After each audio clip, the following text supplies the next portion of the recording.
오늘 시편은 이 표제어의 곡조에 대한 것이나 아니면 배경에 대한 설명 없이 다윗의 시라고만 이렇게 기록되어 있습니다. 원래 구약의 원어는 이제 히브리어로 되어 있는데 이 히브리어 성경을 헬라어로 이제 번역한 70인역 성경, 그리고 또 라틴어로 번역한 그 벌기트 성경이 있습니다. 근데 이 두 성경에는 이 144편의 표제어에 골리앗에 관하여라고 이렇게 기록하고 있습니다. 네, 그렇지만 이 오늘 본문 이 후반부에 이 공동체와 또 백성들을 축복하는 그런 내용들을 고려할 때 이제 다수의 학자들은 이 시편의 배경이 이제 골리앗과 싸울 때 그때가 아니라 이제 사무엘하 10장에 나오는 암몬과 아람 연합군과 그리고 이 이스라엘의 전쟁을 앞둔 시점에서 쓰고 있는 쓴 이제 시편이다라고 그렇게 보고 있습니다. 자, 다윗 그 배경을 잠깐 우리가 생각해 보면 이제 다윗이 그 암몬 이방 나라 암몬 왕 나하스가 죽었다라는 소식을 듣고 이제 과거에 나하스가 다윗에게 자신에게 이제 은총을 베풀었었다 하면서 이 선의로 이제 조문단을 꾸려서 이제 조문을 하러 보냅니다. 그러나 이 나하스의 뒤를 이어서 왕이 된 그 아들 한운은 이제 그 한운에게 그 암몬의 신하들이 잘못된 조언을 하죠. 그랬을 리가 없고 이제 우리를 정탐해서 우리를 이제 침략하려고 하는 그런 다윗의 스파이들이다. 이런 식으로 이제 잘못된 그런 조언을 합니다. 자, 그 조언을 듣고 이 한운 왕이 다윗의 조문단에게 이제 아주 모욕을 주어서 돌려보내죠. 그리고 나서는 이 다윗의 보복이 두려워서 이제 주변 이방 지역 가운데에서 총 3만 3천 명이나 되는 이제 용병을 이제 모집해서 그 이제 이스라엘과 이제 전쟁을 하려고 나섭니다. 자, 그 결과 전쟁의 결과는 모두 이 두 번의 전쟁을 치르게 되는데 이스라엘의 승리로 끝납니다.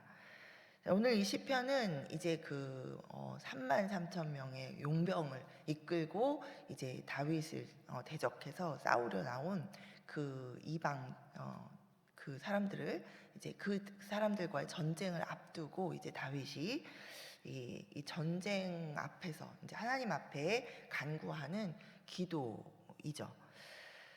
여러분, 우리의 삶도 이제 전쟁을 앞두고 있을 뿐만 아니라 사실 매일의 전쟁이 어제까지 시끄러웠던 일이 오늘 잠잠한가 하면 또 다른 일이 내일 기다리고 있는 우리 정말 치열한 이런 영적 전쟁터, 또 현실적인 그런 전쟁터와 같습니다.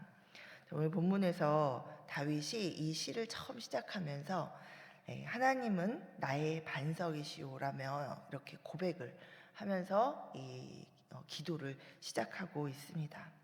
여기 반석이라는 것을 우리가 시편을 통해서 여러 차례 우리 보고 있지만 그냥 아주 뭐 단단한 그런 돌이다 이런 얘기 아니고 하나님 안전과 또 그리고 정말 우리의 유일한 피난처 되시는 그 하나님을 가리키죠. 하나님의 별칭입니다.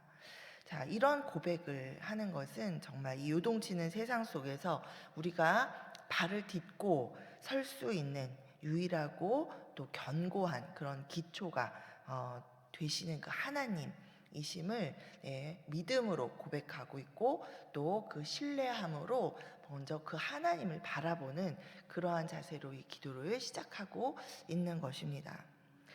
자, 오늘 이 시편을 저는 찬양 그리고 회개 그리고 또 간구 감사로 그렇게 이어지는 이 기도의 구조로 좀 살펴보면서 이 우리의 기도의 본으로 삼기를 소망합니다. 자, 먼저 첫 번째는 1절과 2절 부분 찬양입니다. 자, 우리 1, 2절을 우리 함께 다시 한번 읽어보겠습니다. 1절, 2절입니다. 시작. 나의 반석이신 여호와를 찬송하리로다. 그가 내 손을 가르쳐 싸우게 하시며 손가락을 가르쳐 전쟁하게 하시는도다. 여호와는 나의 사랑이시오, 나의 요새이시오, 나의 산성이시오, 나를 건지시는 이시오, 나의 방패이시니 내가 그에게 피하였고 그가 내 백성을 내게 복종하게 하셨나이다. 아멘.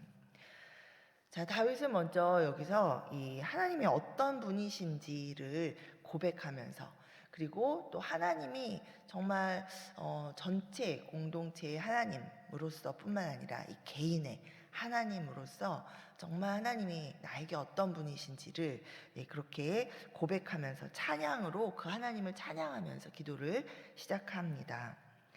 자, 하나님은 가만히 계시는 분이 아니라 이 성도의 손과 손가락까지도 가르쳐서 이 싸우게 하시는 훈련가이시고 또 전략가이시다라는 것을 고백합니다. 자, 그런데 그 기초가 되고 있는 것이 뭐냐면 여기 보면 하나님 여호와는 나의 사랑이시오라고 했습니다. 자, 이 이후에 이 하나님에 대한 모든 찬양의 이 대상이 되고 있는 하나님이 그저 전능하셔서 만인의 만국의 그런 하나님이시다라는 것뿐만 아니라, 그런데 그 하나님이 나의 사랑이시다라는 것은 먼저 그 하나님과 나와의 기초가 아주 친밀한 관계 가운데 있다라는 것을 먼저 스스로 인정하고 또 자각하며 그것에 대해서 또 선언하고 있는 것이죠. 자, 모든 하나님이 너무나도 전능하시고 너무 뛰어나시고 하나님은 뭐든지 하실 수 있다, 그런 분이시다, 내가 알고 있지만 내가 무슨 일을 딱 당했을 때 먼저 그 하나님을 찾지 못하는 이유가 뭘까요? 우리 생각에 하나님은 전능하시고 너무 훌륭하시고 뭐든지 다 하실 수 있는데 그 하나님이 별로 지금 나와 가깝지 않은 것 같고 나의 이런 일거수일투족을 정말 보고 계실까? 하나님이 관심이 있으실까? 우리가 이런 생각을 할 때, 즉 하나님과 나와의 이 친밀한 관계에 대한 확신이 우리 안에 옅을 때, 그럴 때 우리가 기도를 쉽게 하나님을 먼저 부르고 하나님께 믿음으로 간구하고 이런 기도를 사실 힘있게 드리지 못하게 되는 중요한 이유가 됩니다. 자, 그런데 여기서 다윗이 가장 먼저 고백하고 있는 하나님은 나의 사랑이십니다 라는 것, 나만 혼자 사랑하는 게 아니라 하나님도 나를 사랑하시고 하나님과 나와의 관계가 사랑의 관계다라는 것, 여러분도 그런 고백으로 기도를 시작하시게 되기를 소망합니다. 네, 자, 그런 하나님이기 때문에 나의 사랑이시고 나는 하나님의 사랑이고 그런 관계이기 때문에 하나님은 정말 내 손가락까지도 가르쳐서 내가 지금 이 전쟁을 앞두고 있는데 나를 전쟁하게 하신다라는 것이죠. 내가 전략과 전술을 잘 짜서 또는 이스라엘의 군사력이 강력해서 이 전쟁에서 승리할 수 있는 것이 아니라 오직 내 손가락까지도 훈련시켜 주시는 그 하나님 때문에 나는 지금까지도 승리해 왔고 앞으로도 승리할 수 있다라는 그런 믿음의 고백입니다. 자, 또 2절에서 보면 자기가 이제 자신이 그동안의 광야와 전쟁터에서 직접 경험한 이 하나님의 속성을 나열하고 있습니다. 사랑, 요새, 산성, 건지시는 분, 방패, 피난처, 복종하게 하시는 분, 이렇게 7가지로 이 하나님을 묘사하면서 정말 하나님의 사랑과 은혜가 얼마나 부족함이 없이 완전하고 풍성한지를 지금 찬양하고 있습니다. 자, 여러분, 우리는 고난이 다가오면 고난 자체에 집중합니다. 그러나 다윗은 지금 그 고난을 이기게 하시는 하나님께 집중하고 있습니다. 여러분, 지금 여러분을 힘들게 하는 그런 어떤 문제나 또 상황이나 또 사람이 있다면 그 가운데에서 여러분을 가르치시고 그런 상황 가운데 문제 속에서 그런 관계 속에서 여러분을 가르치시고 훈련하시는 하나님, 우리를 승리로 이끄시는 그 하나님을 바라보시면서 하나님께 먼저 집중하시기를 바랍니다. 아멘. 자, 우리 두 번째로 그러면 이제 회개입니다. 우리 3, 4절인데요. 하나님께 집중하다 보면 내가 억지로 회개를 하지 않아도 내 안에서 회개가 터져 나옵니다. 우리 여러분 모두 경험하셨을 것입니다.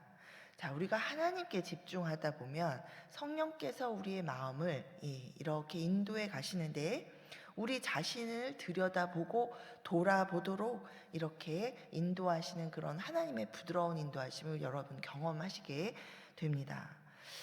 전능하신 하나님께서는 우리가 하나님께 집중해서 하나님을 막 또 하나님이 하신 일, 우리를 위한 일, 또 하나님이 지금까지 나를 인도하셨던 일, 하나님 자체를 우리가 집중하며 기도하다 보면 자, 정말 그 전능하신 하나님께서 사랑과 은혜로 나를 정말 돌보시는데 그 사랑과 은혜를 받고 있는 나 자신을 돌아보면 정말 한없이 자격 없게 그렇게 느껴지는 때가 옵니다. 그리고 또 내가 문제 삼았던 모든 것들이 그다지 중요하지 않고 나 자신이 문제라는 것을 먼저 내가 문제다라는 것을 또 느끼게 되기도 하죠.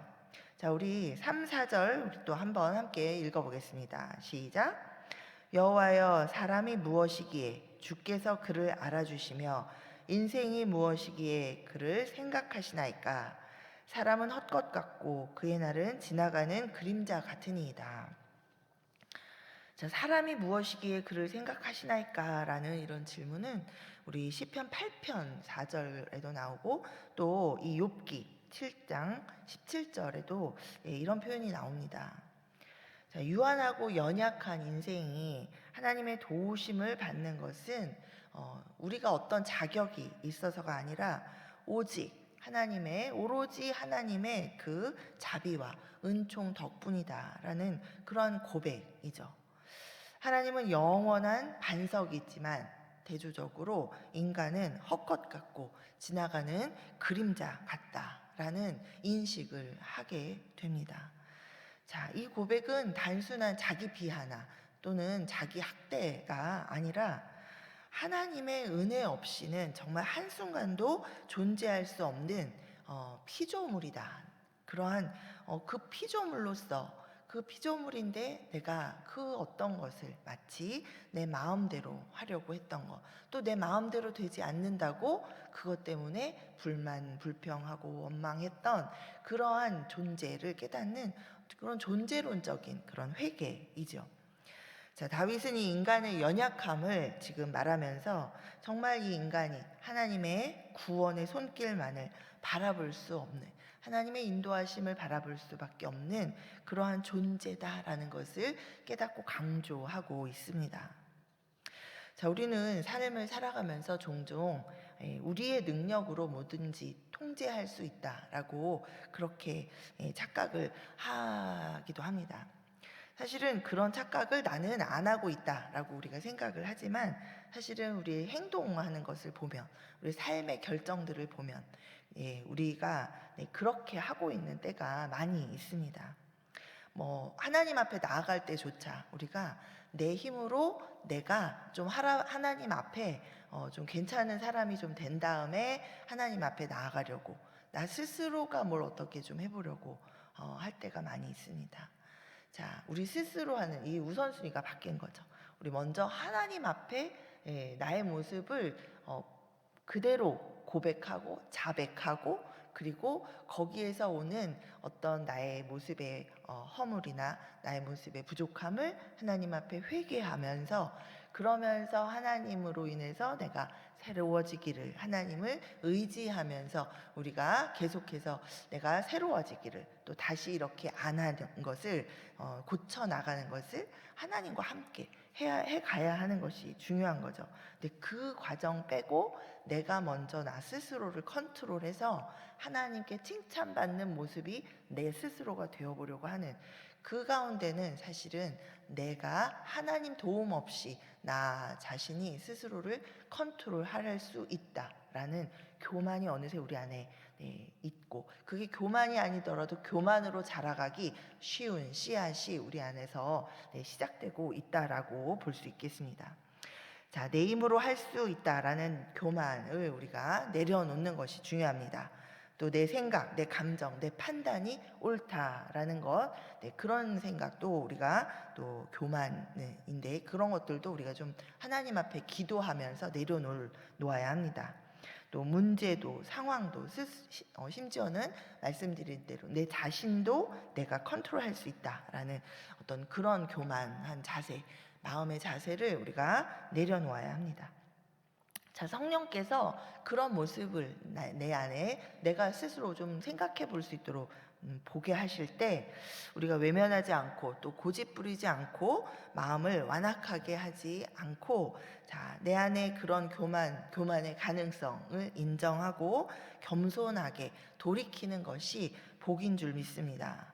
자, 그래서 분노하고 미워하고 정죄했던 그런 마음과 생각과 말을 행동을 우리가 멈추고 주께서 인도하시는 방향으로 나아가는 것이 중요하죠. 근데 먼저 그럴 때 우리가 하나님 앞에 그런 것들, 그런 마음을 인정하고 나아갈 때 우리가 주의 돌이키심을 따라 우리가 주께서 인도하시는 방향으로 나아갈 수 있습니다. 이것이 이렇게 할 때 우리가 이것이 정말 진정한 회개가 될 줄 믿습니다. 자, 우리 이 아침에 우리 여러분 기도하실 때 주께서 넘치는 우리 회개의 은혜를 부어주시기를 소망합니다. 아멘. 자, 그리고 나서 우리가 계속해서 우리 간구를 이어가죠. 자, 다윗은 오직 하나님의 능력만을 의지하는 기도로 나아갑니다.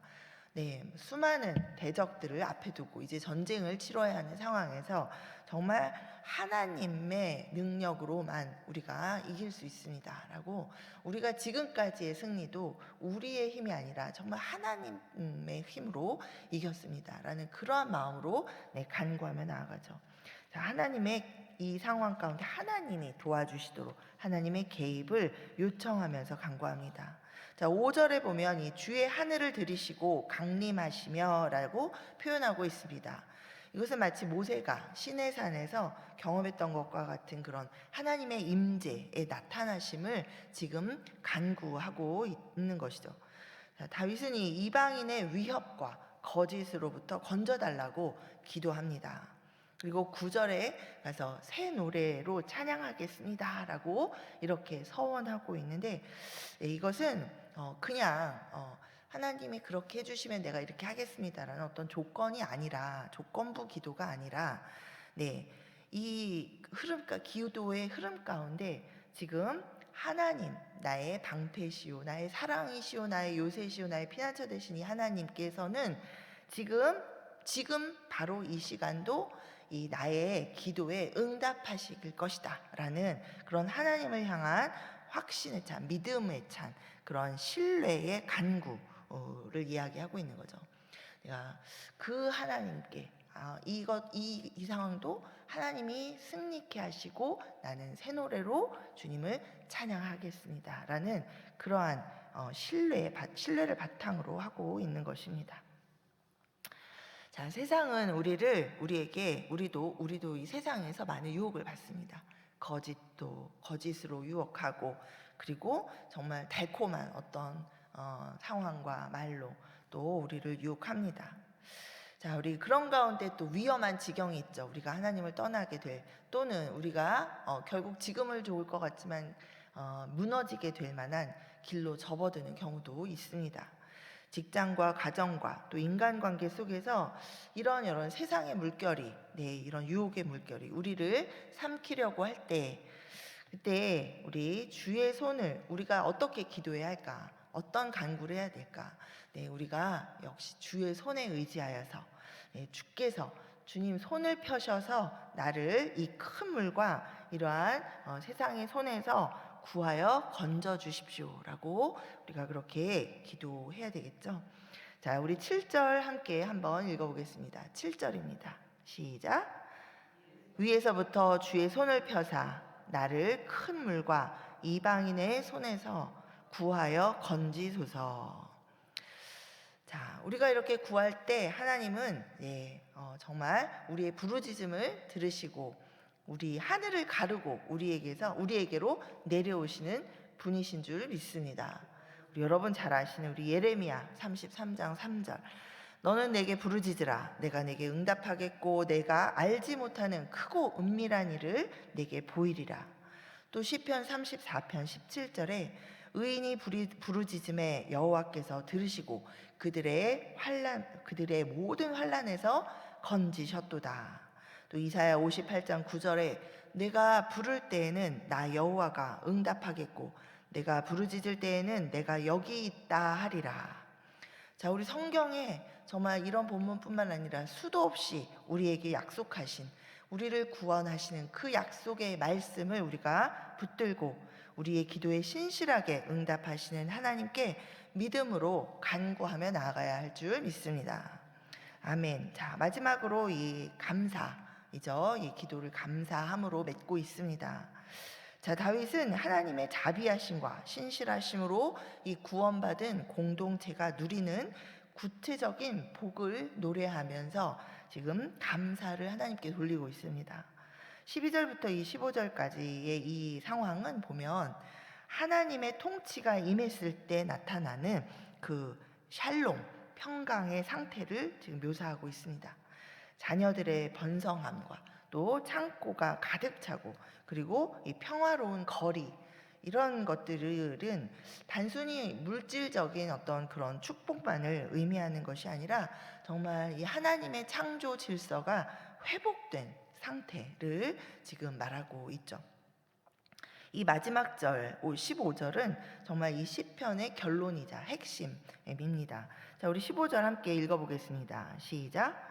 이러한 백성은 복이 있나니 여호와를 자기 하나님으로 삼는 백성은 복이 있도다. 아멘.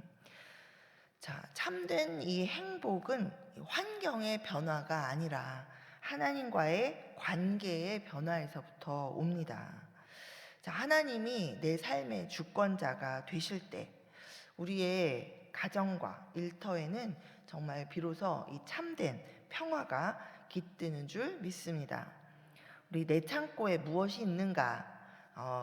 그보다도 이제 내 마음의 중심에 누가 있는가? 우리가 거기에 그것을 먼저 들여다보고 또 확인하고 또 정말 그 내 안에 계신 하나님께 먼저 집중하면서 우리 하나님께 감사하는 그 기도를 올려드릴 때 이 모든 우리의 간구에 필요와 간구도 정말 하나님 앞에 하나님께 우리가 정말 그 하나님을 진정으로 의지하면서 믿음으로 또 승리를 확신하며 주님 앞에 간구하는 우리 기도 우리가 할 수 있는 줄 믿습니다.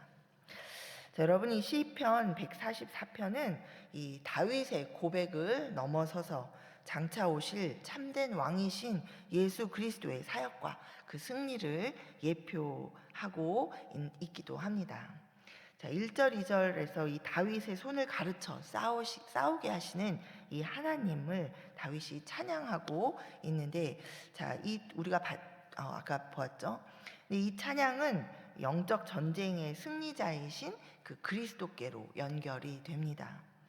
그리고 또 3절, 4절에서 정말 사람이 무엇이기에 라고 이렇게 정말 다윗이 정말 그렇게 경탄하고 있는데, 자, 인간의 그 유한함에 대한 이 회개임과 동시에 또 이 부분은 그리스도께서 성육신 하시는 것을 드러내고 있는 그런 복선입니다.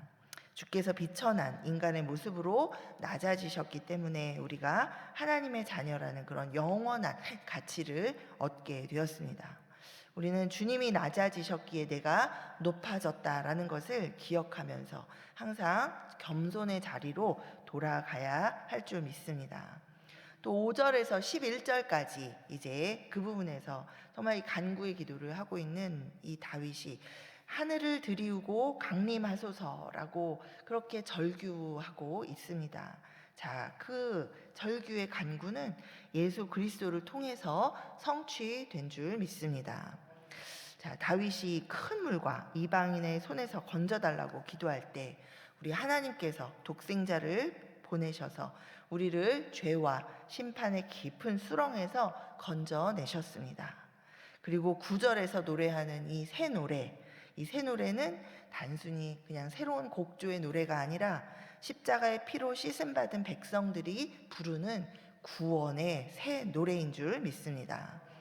자, 그리고 이 12절, 15절의 그 풍요로운 축복. 자, 이것은 예수 그리스도로 구원받은 이 그리스도를 머리로 삼은 그 교회 공동체, 예수님이 머리 되신 이 교회 공동체가 누릴 그 종말론적인 그 복을 지금 보여주고 있습니다. 이 15절에 여호와를 자기 하나님으로 삼는 백성, 이것은 그리스도 안에서 하나님과 화목하게 된 새 언약의 백성들인 줄 믿습니다. 여러분, 말씀을 맺습니다. 정말 이 시편 144편은 지금 보면 전쟁의 긴박함 가운데 시작해서 그러나 평화의 찬송으로 끝나고 있습니다. 자, 우리가 믿는 하나님은 우리를 이 싸움터에 홀로 두지 않으시고 우리 손을 잡아서 우리를 가르치시고 결국은 승리의 자리로 인도하시는 분이신 줄 믿습니다. 자, 이 승리의 여정을 오직 우리의 반석이신 이 예수 그리스도를 통해서 주께서 가능하게 하셨습니다. 자, 우리 예수님 우리를 위해서 싸우셨고 또 우리와 같이 낮아지셨고 지금도 우리를 건지시고 영원한 하나님 나라의 복을 주시는 줄 믿습니다. 우리 이 아침에 여러분, 우리가 기도할 때 우리 다윗의 기도를 따라서 정말 우리 자신의 연약함을 인정하면서 회개하고 또 하나님의 능력을 의지하면서 간구하고 예수 그리스도를 통해서 이미 주신 그 승리를 찬양하고 감사하면서 그 가운데 우리의 모든 간구를 주님 앞에 정말 믿음으로 올려드릴 때 주께서 큰 은혜 부어주시고 여러분의 삶 가운데 모든 문제를 해결하시고 여러분의 기도에 응답하실 줄 믿습니다. 아멘. 우리 이 시간 우리 주께서 주신 말씀 붙들고 우리 주의 이름 부르며 기도하며 나아가겠습니다.